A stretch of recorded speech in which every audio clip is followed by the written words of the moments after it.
I Good afternoon, everyone. Oh, sorry. Good morning, everyone. God, I know I'm tired. you in the Uh, afternoon. Yeah, you suffering, babe. I told Jill, I am definitely getting over a really bad cold, and that, just I was just sick this weekend, very sick this weekend. So feeling a lot better, and we're gonna get into the conversation today, which is going to be very, very tough. I don't know if you guys have heard of a gentleman by the name of Elijah McClain. This video is going to be very, very difficult to watch. Um, and so before we get into that, we had so many Karen reports. It was ridiculous. I mean, it's just too many of them. It's just too many of them. It is. We need to start calling it Karen's Gone Wild because there are so many of them on a It is. regular. So, They were always there. We just like brush. I mean, I've had experiences like that, and I was like, "This bitch is crazy," and I'm out of here. But now it's a whole different world. good morning, Trevor. Um, Oh, I so can yeah, hear coming in, but you said you can't see him? no, I'm on my phone because I got to get in the car, and Oh, I guess maybe if I turn it this way, I might be able no, to. no, no. Oh, that's fine. Is that better? No, that's The fine. lighting's gonna be shitty, and but you'll forgive me. So, guys, Chesapeake. we're gonna be taking we're gonna be taking a road trip starting on Wednesday to Kentucky, and we hope that you guys can join us for this experience. But we're gonna go ahead and post we're gonna show the video that's very difficult to watch. However, it's needed. This happened in 2019, but it was put together by MSNBC. So here you guys go. Like I said, this is a very difficult video to watch, and we're gonna get into this. Here you go.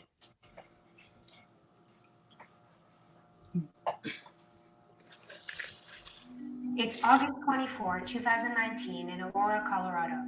A security camera picks up 23-year-old Elijah McClain at this Shell gas station buying soft drinks and wearing a face Oh mask. yeah. His family lawyer told NBC News he was in the habit of wearing this mask. After paying for his items, he turns around and bows to the man behind him in line. His family told NBC News this was his signature gratitude bow. At 10:30 p.m., a man calls 911. Okay. A good person or a bad person? Yeah. Okay. Were any weapons involved or mentioned? No. Okay. What color is the mask or what does it look like? Black. Black mask? It's like a, Is it like a ski mask or what type of mask is it? yeah, like a ski mask. Elijah McClain is walking home from a nearby Shell gas station. He's holding a plastic bag with his purchases. At 10:43 p.m., Aurora police officer Nathan Woodyard spots McClain. There, stop right there. Hey, stop right there. Stop. Stop. Stop. Stop. I have a right to stop you because you're being suspicious. 9 seconds after exiting his vehicle, the officer initiates physical contact. Stop. 10:44 p.m., Officer Jason Rosenblatt and Officer Randy Rodema are now also on the scene and surround McClain. No, I am an introvert. Please Stop. respect 10 your seconds. boundaries that I'm speaking. Stop. 10 seconds. Stop. Relax. Stop. I'm going home. Relax, or I'm going to have to change this situation. Stop. Leave me Stop. No. We all agree. First off, you guys started too aggressive, and I was stopping my music to this. The situation escalates when the officers try to move McClain onto the glass. Officer Woodyard's body cam is knocked to the ground. Yes. Officer Rodema says this. It's unclear from the body cameras whether or not McClain reached for an officer's weapon. All three officers wrestle McClain to the ground. Some more units. We're fighting them. At this moment, one of the officers uses a carotid control hold on McClain, a tactic that involves an officer placing his arm around a subject's neck, applying pressure, and restricting blood to the brain via the carotid arteries.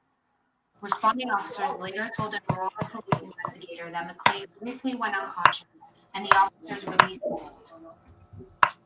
Like, at what point is that ever necessary? After the first officer made contact with him, McClain is pinned to the ground and says this.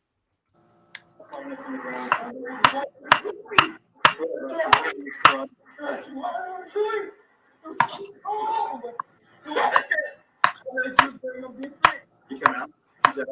Was he out? I heard your story. Yeah, he lost consciousness.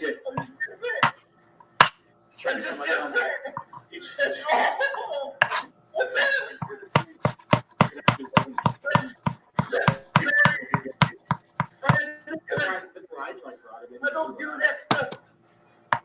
I don't do it. They can slow it down a little bit. I don't do that. I don't kill guys. Damn, that shit is heinous. Like, they are really desperate to kill. They are trying to kill Yeah, him. you slow everybody down. I can't even. There's no way. McClain was actively resisting and fighting the officers' attempts to place him into handcuffs. I tried. We started that because he reached for a roasted gun. At 10:49 p.m., McClain throws up a fit. Stop. Oh yeah, I'm sorry. Oh, was he trying to do that? Was he saying again? Because Over the next 4 minutes, McClain gets sick a few more times. Officers are also heard multiple times asking him to stop fighting. This way, dude? Yeah. You're able to? There you go. Just like that. You're good. Don't get up, dude. It's not going to be good for you. I'm telling you right now. If you keep messing around, I'm going to bring my dog eyes and dog bites. You understand me? Jesus. Damn. At 10:54 p.m., McClain is still on the ground, and an officer says this. So when the ambulance gets here, we're going to get some ketamine gas out there. See that in a couple of minutes. Whatever he's on, he has incredible strength. Yeah. Incredible strength. This man weighed 140 pounds. A firefighter used 500 milligrams. But he's black, which means he was a super predator. 2 to 3 minutes later, he is loaded onto an ambulance. And at 11:07 p.m., just over 20 minutes after the first officer made contact, responding officers are told McClain does not have a pulse. He just poured. Are you serious? Yeah. Okay. So, sit tight. McClain was resuscitated at the scene and taken to the hospital where he would be declared brain dead 3 days later. The coroner concluded last November that a combination of physical exertion and a narrow left coronary artery contributed to McClain's death, but could not determine the cause of his death. He added that it could have been either an accidental death caused by a reaction to the ketamine, a natural death, or a death linked to the carotid control hold used by officers. The district attorney later announced he would not charge the officers involved. Evidence does not support the conclusion that McClain's death was the direct result of any particular action or individual. The family told NBC News that they believed an independent investigation should have been conducted initially. Now the governor has appointed a special prosecutor to reopen the investigation. We've reached out to the police unit for comment and have not heard back. All right, babe. Now we got your food. All right. So Attorney General Bill Barr backing up President Trump's claims that mail-in voting.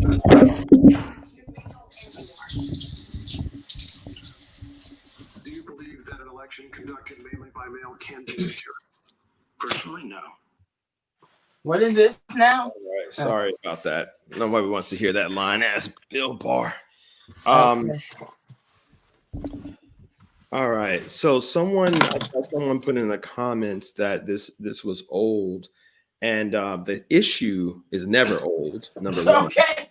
The issue is never old. Number two, the video is new. We need a new death. Is that what I mean? What as opposed to what? You need a new death? And do we need a new video of some black man dying? I guess so. They haven't been prosecuted. They haven't been brought to justice for killing that 140-pound-year-old mentally challenged man who was walking home with iced tea. Yes. Yeah. The thing that killed me about all of this was that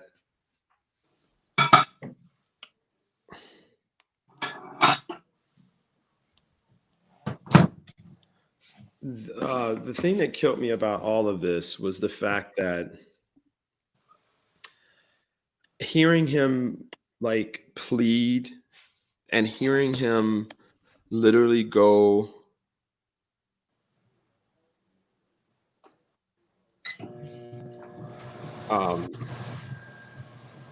I'm so sorry.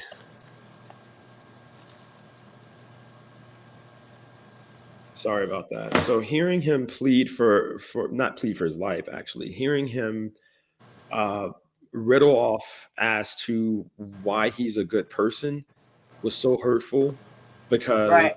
he literally was saying that I don't kill flies and I don't eat meat. It was literally a manifesto of the righteous black man saying to him, like, just, it doesn't matter, right? It does not matter. Nothing matters except that he's black and we're going to kill you. And the thing is that even when you looked at the George Floyd case, I was thinking about something else, about just who we are, right? And why they burned that. Well, we know they burned the Wendy's down because that white woman burned it down. But that anger at the Wendy's employees, or the anger at the Arab store owner and Right. the Arab store owner that called the police on George Floyd. If that were a black store owner or storekeep that called the police, and you saw that the result of your police phone call when you looked outside your shop was that this cop had his knee on the assailant's neck, you would have went outside and stopped that cop. Yep.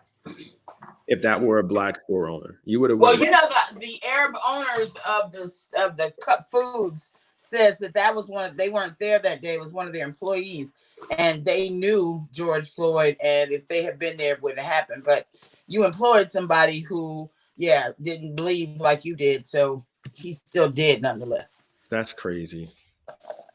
So from this situation, it was really upsetting just to hear him on that ground going down the list as to why he's a good person.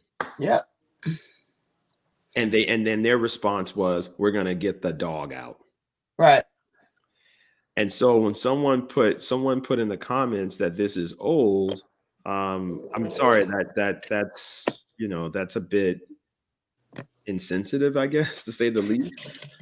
We definitely don't want this situation happened in 2019, which is very, very recent, and nothing was done. Those guys are still right. They're still cops, and you get to a point, like, I know you saw the stuff that happened. When these things happen, everyone's still on this whole. I don't want to say protest vibe, because that's the wrong word to use for it, but it died down in a sense because, of course, the officers were arrested in the George Floyd case. But now you have this case, and there is a bigger sentiment for justice. Now, did you happen to see the BET Awards? Because I didn't. I watched some of it on YouTube last night when I came home. Was it as good as everyone said that it was? I didn't particularly think so. But maybe everybody was just really desperate for some entertainment. But yeah, I can't say that it was, because a lot of people are like, oh, it's better than the live ones. Yeah, I couldn't go that far. I like Amanda Seal, but that the flatness of not having ambient sound, and having an audience and stuff changes the tone. It's like when Saturday Night Live tried to do it without the audience. It's the same thing. I think that, considering it was better than Saturday Night Live has been without being in the studio audience, I'll say that. But in terms of, and I think there were a lot of protest moments, but I'm not impressed by that. I'm not impressed by the fact that celebrities can, say, their prayers for the Black community, and then and go back about their business in the, I didn't hear any of them protest in a way that I thought was appropriate for this moment, considering how large their platforms are, and they may never have access to the heads of these companies again to make them make changes, proposals, donations, whatever, to the communities that support these record companies and have made these artists rich. This is the opportunity for every artist that is getting paid by a label, Black, white, or otherwise, to find a way to be effective and change. If no time ever was going to happen, now was that time. So, there were some good moments. Trying to think, Alicia Keys' performance definitely brought me to tears. Definitely. Yeah. But I wasn't impressed as much as other people were with the Meg Thee Stallion. What was it? It was a knockoff on. It was an homage to one of those. I can't think of the name of the movie right now. But it was kind of played off of Tupac's California Love. He had already done it. You know what I'm saying? So, okay, yeah, I think she could have come. Who was Megan? What'd you say her name was? Meg Thee Stallion. Okay, who is that? I'm ratchet. Classy, bougie, that okay, thing. I've heard that song, yeah. Yeah. Yeah, it's like, I'm okay at this point in their careers and our life and entertainment. I know you got to do a lot of shock value to get the attention, but once you've got it and you've proven that you are, you have the chops, then I feel like it's time you should elevate. You should bring all of the hype, all the sexuality, all that shit, bring that down a bit, so that, because now you got everybody's attention. So what's up underneath that supports, all of this? Bring me something. That was her moment, and I don't think she met it. I think she could have done something. She's really super talented. She could have done something else to be like, oh shit, okay, we see you. You know what I'm saying? But I've seen the crack of her ass quite enough. Well, do you think that she's a one-trick pony? Maybe that's all she had. I hope not. But it could be.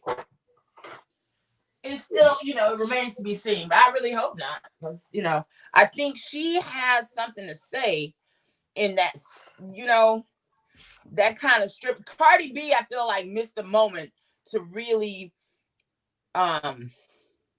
validate that woman. You know what I'm saying?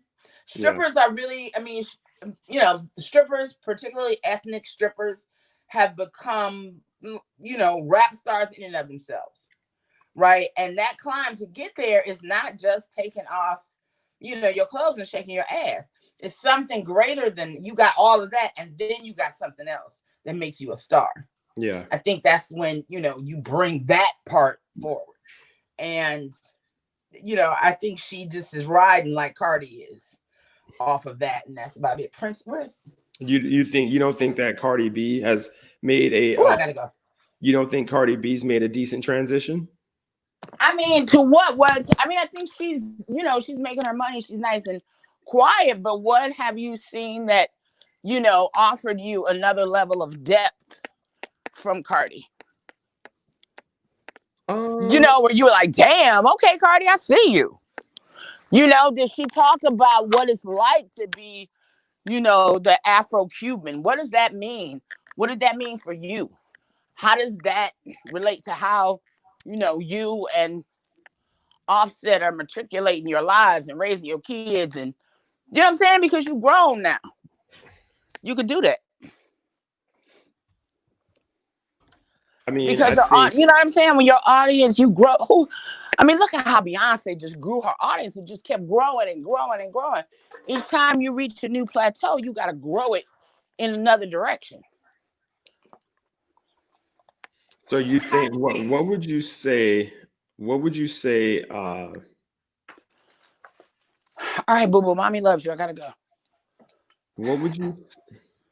I'll see you in a little bit, okay? So I'm gonna play you guys while Jill transitions our Karen report. This one's about a month old, so if you've seen it, let us know. I mean, God damn it, get in the house. Lola? The audacity of this woman who is literally attacking a Native American woman, telling her to go back to her country. All right.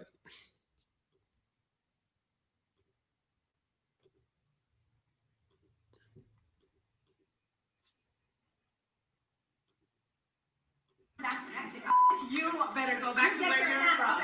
You just walked into Excuse me? This is going all over the internet. You don't know who I am. You told her to go back to her country where she's from.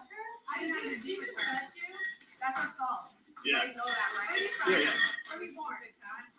Where were you born? Bitch, I was born in America, bitch. Where are your ancestors from? They're not from this country. You're going back to Mexico. Bitch, you better go back to where you're from. You just walked into Excuse me? She just touched me. Oh my God. Yeah, you deserved it, in my opinion. Yeah, you pushed her and she smacked you. That was self-defense on her part. Oh God. That woman, after that video was done, they found out that she is Native American.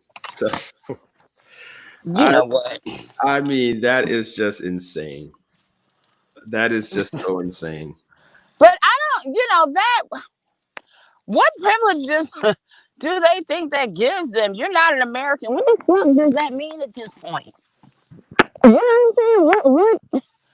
Why is that? Why is that a qualifier? For what? That's what I'm saying. For anything, well, what your dignity to be left the hell alone. You're going about your damn business. I just don't understand what that is. Oh, you're not American.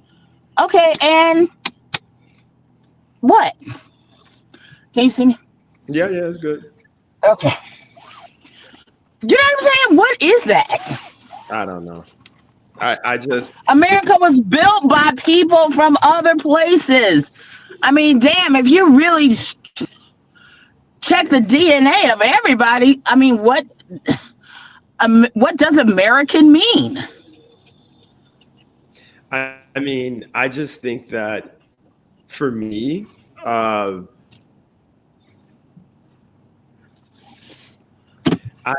just, you wake up every day, you think you have solutions, you think you have workable solutions.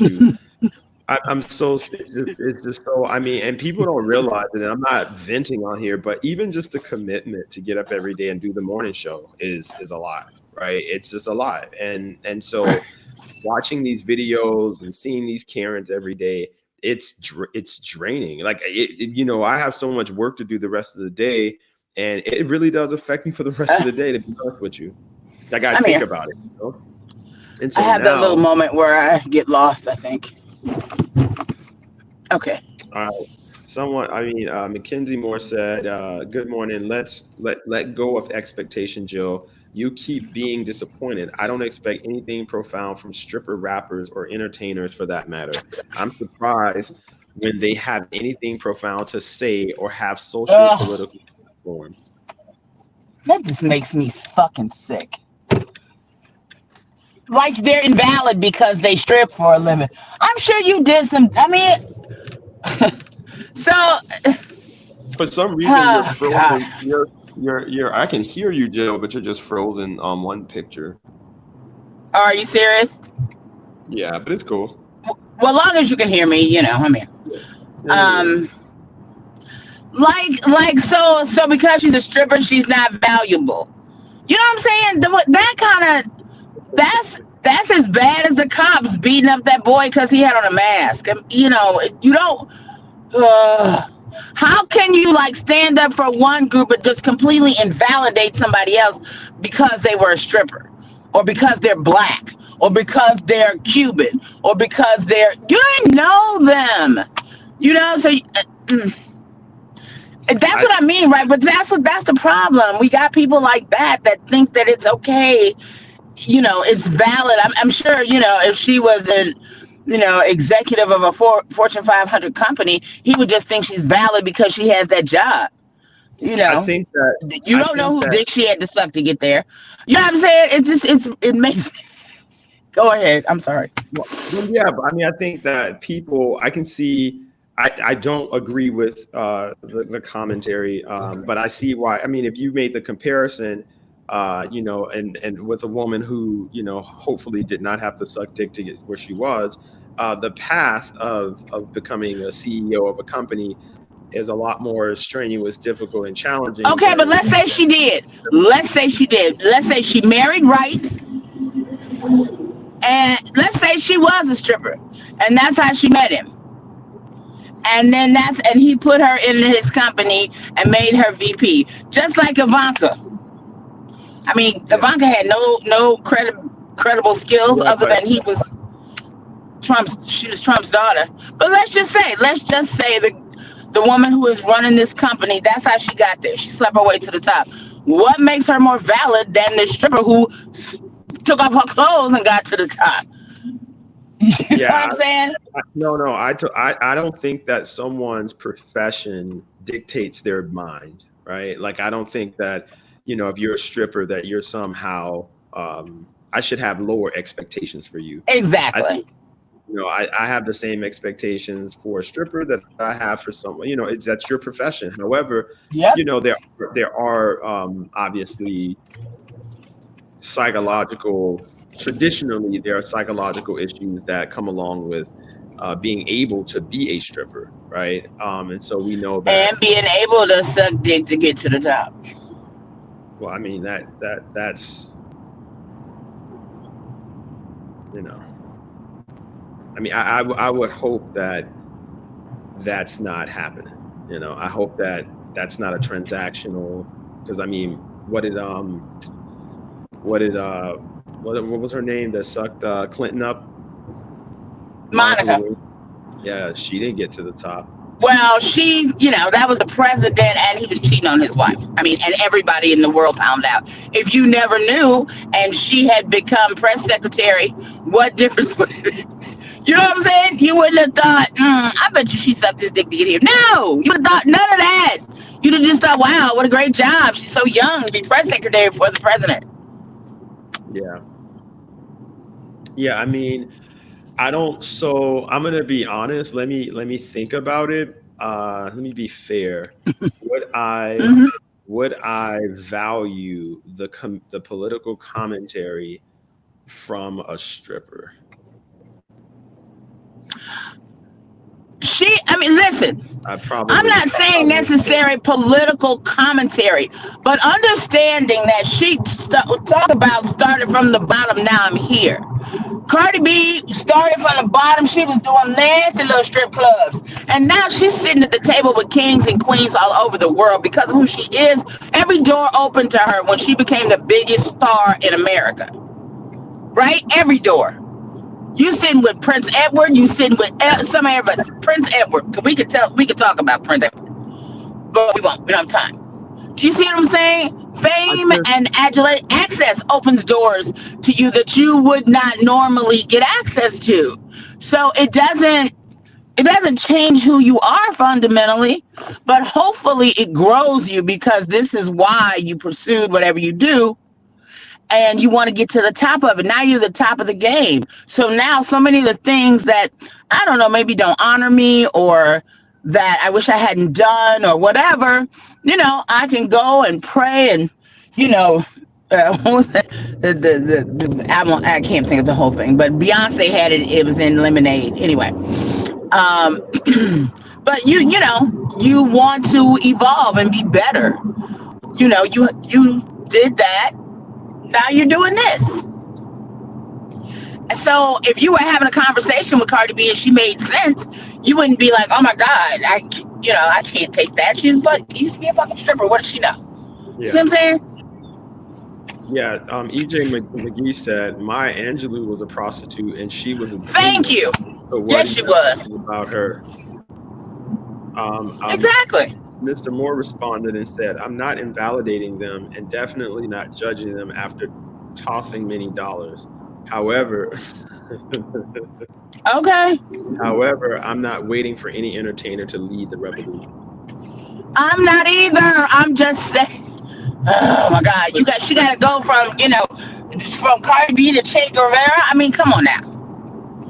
Just let her. She can be a part of the conversation. Do you know what I'm saying? And it's valid because she has been from the bottom to the top. Yeah. The view is different, and so she does have something to say about how life is unfair, or I'm the same person I was when I was in that nasty little bar stripping. Nothing has changed but my status and my access. I'm the same person. And so how do you see it? How are you different? I would love to see Cardi B have a conversation with Ivanka Trump. She got about as much money as she does, but her whole life is totally different. So she's going to see that money totally different and that life different from Ivanka. Those are the kind of conversations that we need to have if we want to really make, progress, because otherwise we just keep judging people on shit that don't have nothing to do with nothing. I think, okay, 1 second. I can't see no comments, of course, because I'm flying to this radio station. All right. Where's my badge? Christopher Benjamin said, forget the occupation and consider that she's capable of education and intelligent dialogue. And if you heard her speak when she's not entertaining, she is surprising, enlightening on some issues. Yeah. Anthony Malcolm says, some of our ex-gang members are the most prolific producers. Prolific. Yep. Mark Smith said, what if the person started in a profession that was less desirable, but during their ascension to the top, they were able to read and be learned person, thus changing their views and sphere of influence. Mm-hmm. Yeah, I mean, Jay-Z. Yeah. I mean, and so Aisha said, Cardi B is reaching people with her political commentary that a politician or news correspondent can't reach. She's urging people to vote, protect themselves against COVID, and urging justice for Breonna Taylor. I mean, it's so funny that her screaming coronavirus like coronavirus. Thank you. That's what I'm saying. It's like sometimes we just take things too seriously and we miss the point. But that meme of Cardi going coronavirus it was viral. And every time you do it, somebody laughs, but they know what the hell you're talking about. Oh my God. Cardi B is she definitely has a very unique and a very working American mentality that I love. Like she sees things in a very, very simplistic way that honestly, when people try to come for her and make it more complex, it really is as simple as she's making it. And many times when I think if you can't explain things in elementary terms, or even enough for a third grader to process, then whatever you're trying to explain, you're overcomplicating, right? Because nothing besides an esoteric, curriculum or subject area is going to be that difficult. So if you're explaining, calculus, okay, that's a difficult thing to explain. However, when you talk about taxes, when Cardi B was just saying like, why am I paying so much money in taxes? What is this going toward? She was right. What does the American government really spend our tax dollars on? And you can't literally iron out the way that municipalities would do, and say, hey, look, we spent all of this on this. It's accountable. The federal government is too large for themselves to be accountable, which is sad. Someone said, Yeah. Mark said, it's a catchy hook that has caught on that allows people to have the conversation about the pandemic. What Cardi B did when she started screaming coronavirus. Yeah. I agree completely. So I didn't know Cardi B was Trinidadian. Aisha said, I didn't know that either. I thought she was Puerto Rican. No, it says she's Dominican and Trinidadian. Dominican, and she speaks Spanish. I didn't know that either. And I'm sure she's fluent in patois. What do Trinity speak? Is that patois? They speak English. No, that's Jamaican. No, I mean they're their native dialect. Just like Jamaicans speak English, but they also speak patois. What do you speak in Trinidad?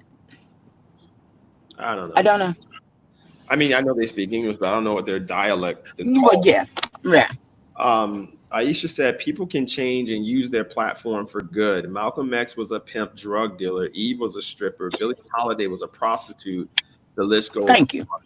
I mean, I think on to the break of dawn. I think that one of the things that the Christian faith is supposed to have done was to be able to reiterate, which Sharpton did an incredible sermon at Floyd's funeral about. Woo.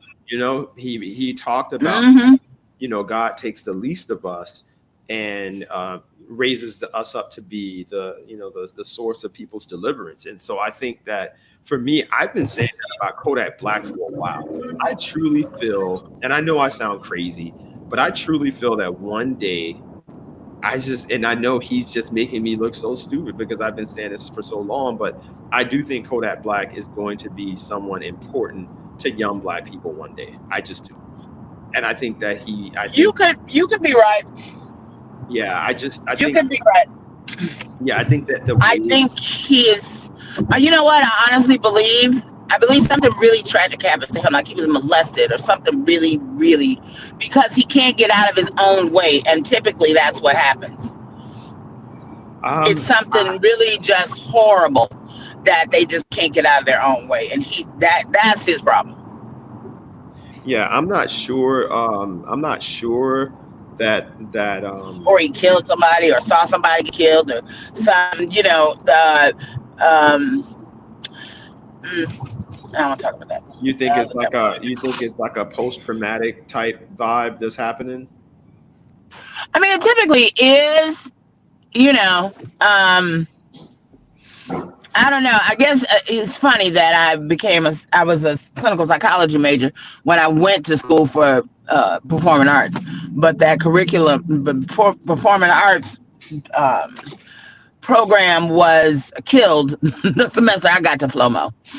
But it turned out to be, psychology turned out to work out better going into media than if I had gotten a journalism degree. Because it teaches, motivation is everything, and whatever happens to you before the age of 7 is cemented on who you will be the rest of your life.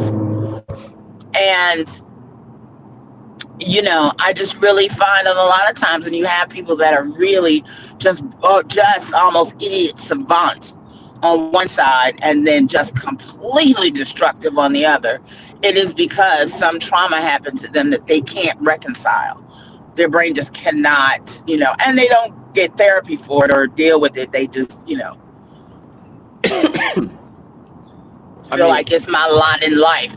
And a lot of times, especially creative people, they think that is the basis of their talent. So if they didn't have that misery, if they didn't have such suffering, they really wouldn't have shit to say. And that's a sad narrative. Yeah, it is, but it's true. Anthony Malcolm said, I'm past the point of people's negative perception. I think if we learned how to weaponize these individuals, we can use them to push us in the right direction because right direction. Yeah. Influential power that a lot of us struggle with.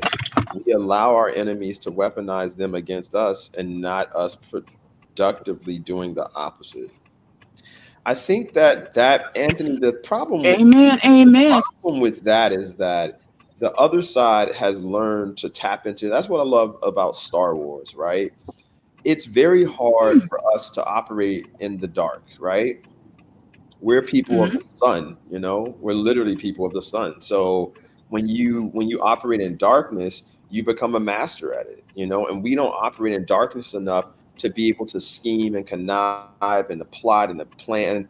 And that's why it's important for us to realize that a lot of this has to do with just separating, like, because we're never going to be able to play their game better than them. Like, it's not in our Right. hearts. It's not in our hearts to be that Right. treacherous. Like, listening, look what Right. you just heard on that video with this man literally just pleading to these individuals and telling them, like, Yeah. my God, I don't even kill a fly. I mean, I don't even Fly. meet I'm so anti-violence and you're hurting me and I can't breathe. And then their response is, we're gonna have to get the dogs on them. Yeah. You know, so But you know what? And I'm sorry. Go ahead. Finish. no, you're fine. Um.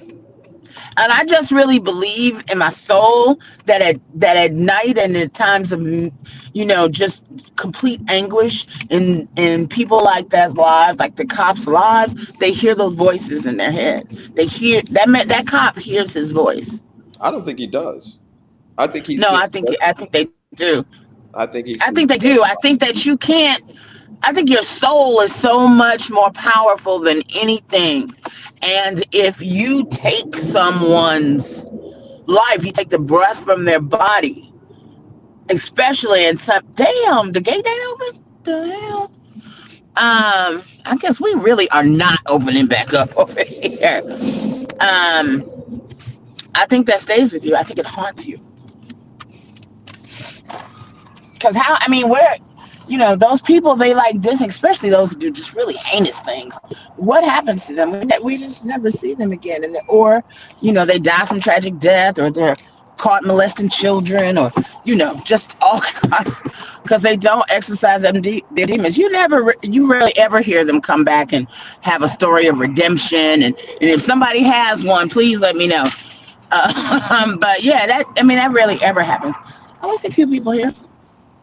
All right, I think CMG that Miami, let's do this.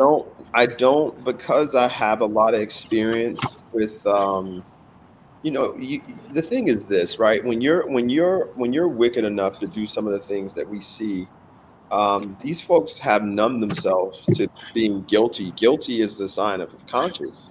If you feel guilty or if you feel haunted, that's a sign of a conscience. And these folks really don't have conscience, especially when you don't I see. didn't say guilty. I said haunted. Well, I don't think they're haunted because, for that person to haunt you, you have to first think that they're human. Only humans can haunt. You don't hear about a haunting from a dog. You don't hear about like the case of the haunting from the dog. It's a human that's haunting. It's their spirit. And so I don't think that cop feels anything. And I think that that's one of our fallacies is that we keep attributing that human, the only way that we're going to win this is through John Browns. And that's why they buried John Brown. We need white allies that are able to deal with their own system and literally fight alongside us the same way we won the Civil War. That our country's different. We're not Haiti where we're able to just overthrow and sort of plan our own destiny in the 18th century. This is a very different time, and I think Black Americans, our legacy is one that has been on the side of white Americans, which is interesting, and for some people may have an issue with that, but at the end of the day, it's the reality, right? Like, white American allies have been the source of our ability to literally survive in this country.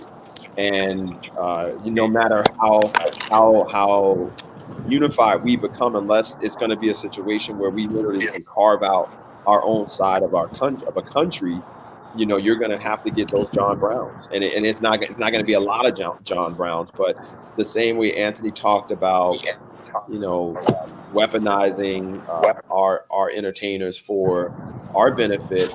I think that we have to be able to cultivate and to identify those John Browns and put them in positions of power. I mean, that's the only way that'd be a good book. That'd be a good book to write, a good fictional book to write. But yeah, I mean, I think that that's something that we would definitely have to work on. Um, Someone said, I work with returning citizens. I have had as many profound conversations with the men and women I serve in that capacity as I've had with anyone. We have many potential Malcolms in our community. I believe in redemption and walk with them. All I was trying to say about entertainers is that they must, excuse me, is that they must just want to entertain and don't want that pressure. So I temper expectations. And someone said, Lawrence Gonzalez said, unlike a poorly written Sith character, most human beings are not mustache thrilling supervillains. She is right. Any death, especially contested death, weighs on you. I generally think some of these cops think they are doing the right thing. If it's not justified, everyone looks at you differently. I don't think people wake up and say, "Well, today I want to wreck my life." Um, I don't think, Lawrence, that I don't think it's deliberate. Good you morning. know I think that people are underestimating. Are you leaving or coming? Lawrence, I think that people are underestimating the hate. Um, when you hate someone, you don't have the same level of humanity. And if many of these cops are saying they don't, many of these cops are saying that they don't want to ruin their lives. Self-preservation is not a determination of care or sentiment, or you want to self-preserve. So like it's just like the white woman who was on the back of her truck and she was waving that Confederate flag like crazy, saying she's going to teach her grandkids to hate. I'll show you guys that clip actually. And then she got all apologetic and was like, she doesn't even know what the flag means when You she know got what? fired from her job.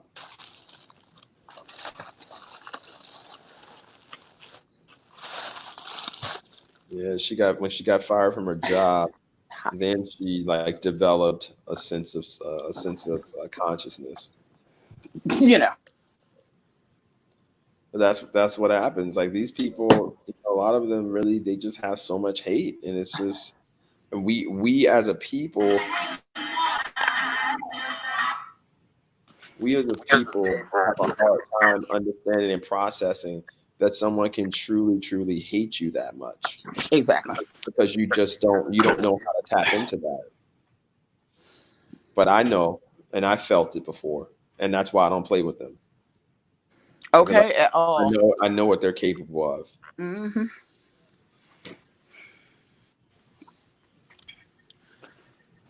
All right, let me play this for you guys. This is a woman that's vowing to teach hate to her grandkids, Oh, Jesus. and she has the grandkids out there with her. Wow.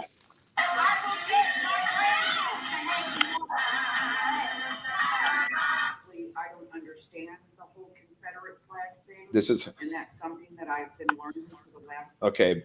I'm gonna play it again, guys. So what it is, they spliced her being all boisterous and saying that she's gonna teach her grandkids they hate everybody, and then she got fired from her job, and then this is her spliced together with her explaining, that she didn't know what she was doing. So here you go.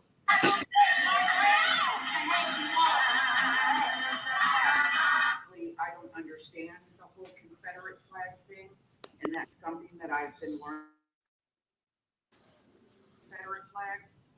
I always thought that it was about, uniting people together and not dividing people. I didn't understand that the Confederate flag meant hate. I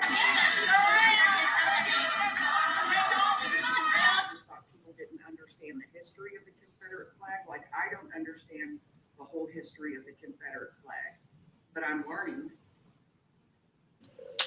And I would never, ever, ever hold up another Confederate flag in my life. Very sorry for everything that's been happening. That's not me, and that's not who I am, and I want people to understand that.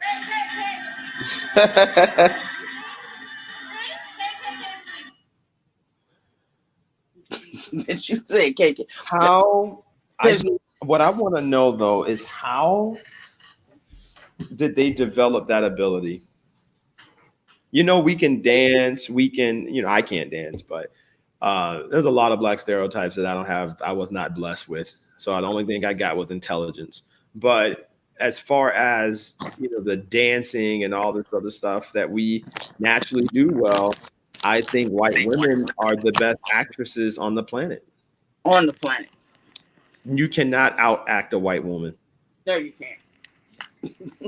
I just don't. That is an incredible ability. And you know, when you look at how in so many African Welcome to AutoZone. African cultures, you know, they had to have a name for acting because they couldn't break it down to Africans. They literally could not explain to them what the field of like Shakespearean theater was, because they didn't understand that.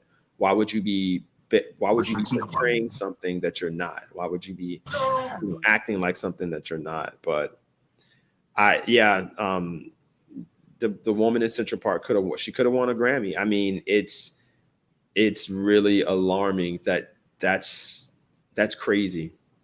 That's really crazy to me.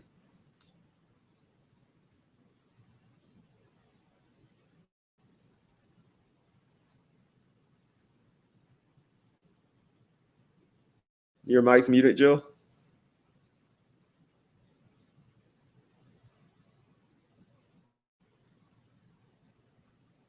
Jill muted her mic by mistake, I think. Yeah, she muted her mic. So today we're gonna end the show a little early today, only because Jill is actually going to be working beginning at 10, I believe, for her on the radio. She's taking the place of James T this week, so we'll be ending the show at the hour mark until she is back to her regularly scheduled programming, and I'll wait for her to come back on, and then we will definitely put more of the breadth of the show in the first hour. So as soon as she gets off her get off her mute, she hasn't muted right now. So yeah, I this weekend because I was sick, I didn't have a chance. Rodney said hi, everybody. Sorry. Hey, no, Joe. I was letting everyone know that we're going to be logging off early this week because you have another assignment at the station. So we're going to have a hard stop at an hour. I know you're about to get on the radio. Yeah, well, hold on 1 minute. Finish your thought. I'm gonna mute you for a second. Finish your thought, and I'll come back. And you will say no. No, I'm done. Oh, are you? Yeah. Oh, okay. Well then, yeah. So I think we got some good work done. Leave your comments. Please like, share, and yeah, we'll talk to you tomorrow. I'll try to be in the station when we start tomorrow. Getting up this time of the morning is, No, this is praise God. Yes. This life is hard, Jill. To be honest with you, like it's a really hard life to run a radio show. Very smart. They overcome a lot of challenges. Being homeless, Anyway, you guys. And a lot of these seniors. Yeah, get some rest.